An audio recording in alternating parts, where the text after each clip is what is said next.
Calaroga Shark Media.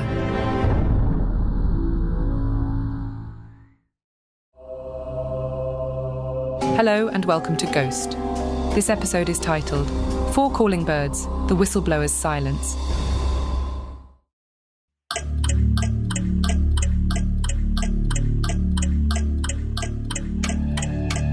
In the bustling heart of 1960s London, the newsroom of the London Chronicle was alive with the clatter of typewriters and the murmur of voices. Among the journalists, there was one who stood out for his tenacity and wit, Gregory Haynes. Gregory was a man of contrasts and contradictions. By day, he was a consummate professional, his name synonymous with groundbreaking journalism in the bustling heart of London. His work, often characterized by fearless investigative reporting, had the power to shake the very foundations of the high and mighty. Despite the era's prevalent attitudes, Gregory's skills as a journalist were undeniable. He had a knack for uncovering the truth, no matter how deeply it was buried, and his articles often led to public outcries and significant changes. However, by night, Gregory's life was a stark contrast to his professional excellence. He frequented the dimly lit pubs and jazz clubs of London, where the smoky air and the clinking of glasses provided a stark contrast to the ink and paper of his daytime world. Here, Gregory was a different man, charismatic yet often aloof and enigmatic. Despite his prowess in journalism, Gregory's personal views, particularly towards women, were archaic, even for the 1960s. He often referred to his female colleagues as birds, a slang term that, while common at the time, underscored the sexism that pervaded the workplace. This attitude, however, did not diminish the respect he held in his professional circle for his uncanny ability to sniff out a story. His sources were diverse, his network extensive, and his determination unyielding. Ironically, it was his nightlife that often provided the impetus for his most significant stories. The secrets overheard in hushed tones over a pint of ale, the gossip shared across a smoke-filled room, all these fragments would coalesce in Gregory's mind into the next day's headline. Yet, this double life took its toll.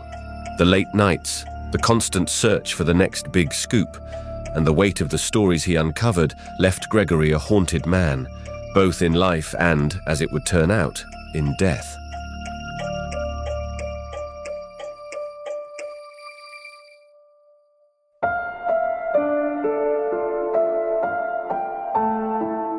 Gregory had stumbled upon evidence that city officials, possibly in collusion with higher government authorities, were misappropriating funds.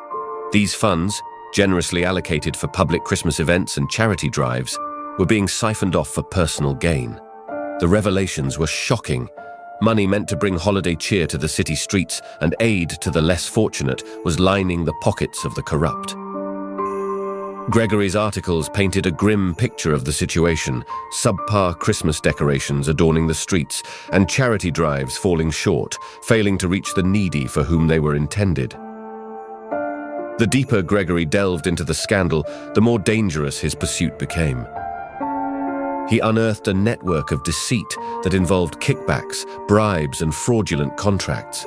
The city's festive mood was marred by the realization that those entrusted with amplifying the holiday spirit were exploiting it for personal gain.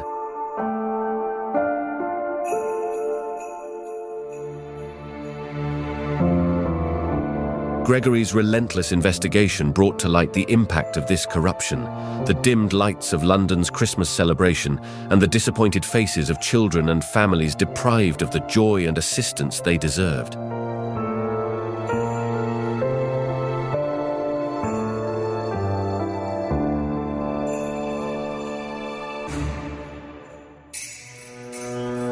As he delved deeper, he began to receive ominous, anonymous phone calls warning him to stop his inquiries. Gregory, ever the defiant soul, ignored these threats and continued his work.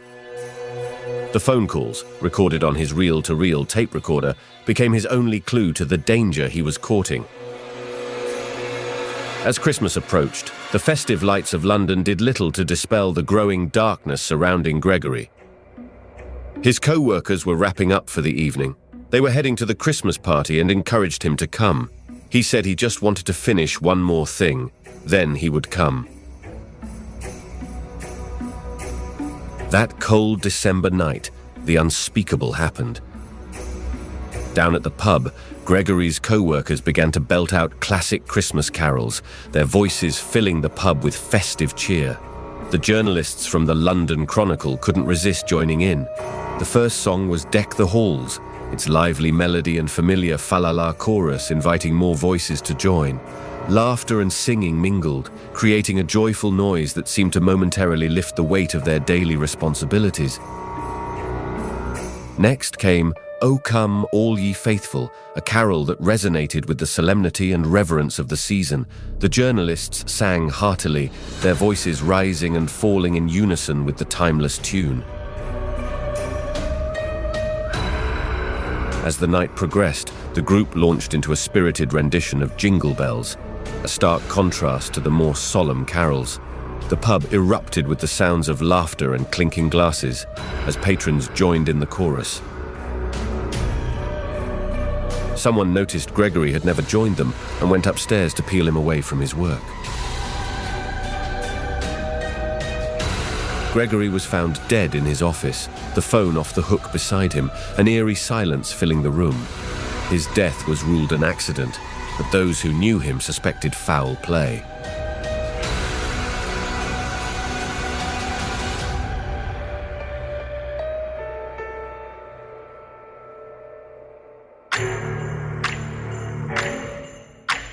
The story of Gregory's demise soon faded into the background, but something lingered in the newsroom of the London Chronicle.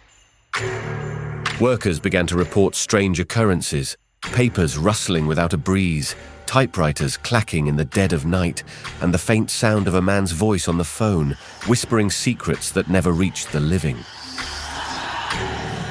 The first signs of his haunting were subtle, yet disconcerting. Initially, it began with the distinct sound of a typewriter clacking away in the stillness of the night, long after the office had been vacated. The old-fashioned typewriter, a relic from an earlier era of journalism, sat in a dusty corner of the archives. Employees who worked late reported hearing the keys striking rhythmically, as if an invisible hand were crafting a story from beyond the grave. The papers in the typewriter's carriage, however, remained blank, adding to the eerie mystery. As the haunting progressed, the manifestations became more frequent and tangible. Lights would flicker in his old office, and the air would occasionally carry the distinct scent of his tobacco, a blend he had always favored. Some nights, the ghostly sound of Gregory's voice could be heard, dictating notes or muttering about a lead, as if he were still piecing together a story. The most unsettling manifestation was in the form of shadowy apparitions. Late at night, a figure resembling Gregory could be seen pacing through the newsroom, disappearing when approached. This apparition was never fully tangible, often seen from the corner of an eye or reflected in the windows. On certain anniversaries, particularly the night of the annual Christmas party, the telephone in his office would ring. When answered, there would be nothing but static on the other end, followed by a faint sound reminiscent of Gregory's voice, as if trying to convey a message from the other side. For those who worked late, the sensation of being watched was almost palpable, as if Gregory's spirit was lingering, overseeing the stories being developed, perhaps in a never-ending pursuit of the truth that had consumed his life. His presence was a constant reminder of the stories left untold and the secrets that lay buried in the archives of the newspaper office.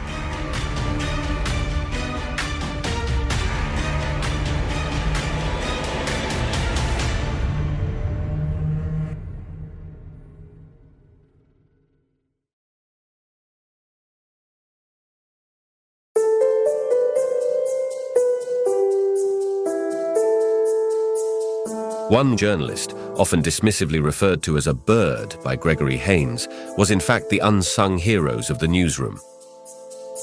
Margaret Maggie Thompson had a sharp mind and a sharper tongue. She had a no-nonsense attitude that commanded respect, even in the male-dominated world of journalism. As the hauntings continued, Maggie began to investigate his death. She discovered the recorded phone calls, each one a piece of the puzzle leading to the truth about Gregory's untimely demise. The calls revealed a web of deceit and danger that Gregory had uncovered, involving some of the highest officials in the government. It became clear that Gregory's spirit could not rest, haunted by the story he could never complete. Maggie, moved by a sense of justice and a newfound respect for the man she once knew, vowed to finish what he started. They published the exposé, bringing the corrupt officials to justice and revealing the truth. With the story finally told, the hauntings ceased. The newsroom returned to its usual bustling state, but with a newfound sense of camaraderie and respect among its workers. Gregory's spirit, finally at peace, left the world of the living, his legacy carried on by the very colleagues he had once underestimated.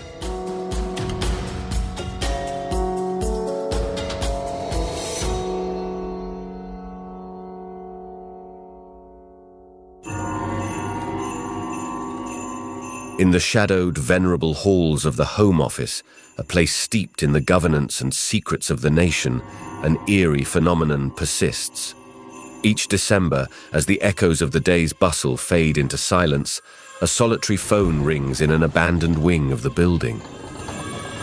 The person who dares to answer is greeted not by a voice, but by an eerie, distant sound, the unmistakable clack of typewriter keys, rhythmically striking as if composing a story that would never be told.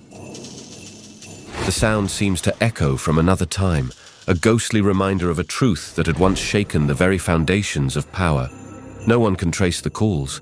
They seem to come from nowhere, yet they were as real as the cold shiver that runs down the spine of anyone who answers them. After a long and fulfilling career, Maggie passed away peacefully, leaving behind a legacy of journalistic integrity and a reputation for unearthing the truth against all odds. In her quaint London home, filled with mementos of a life well lived, there was one room that remained a mystery to many. It was a small, quiet study, preserved as if frozen in time. On a sturdy oak desk sat an old rotary phone, its once bright red colour faded to a gentle rose. Beside it, commanding its own space, was a typewriter, a classic 1960s Olympia SM9.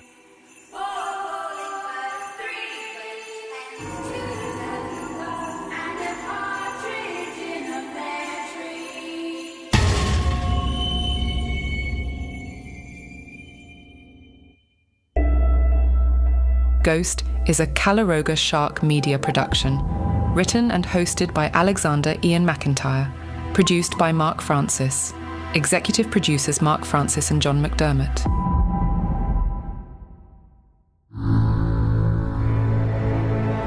Calaroga Shark Media.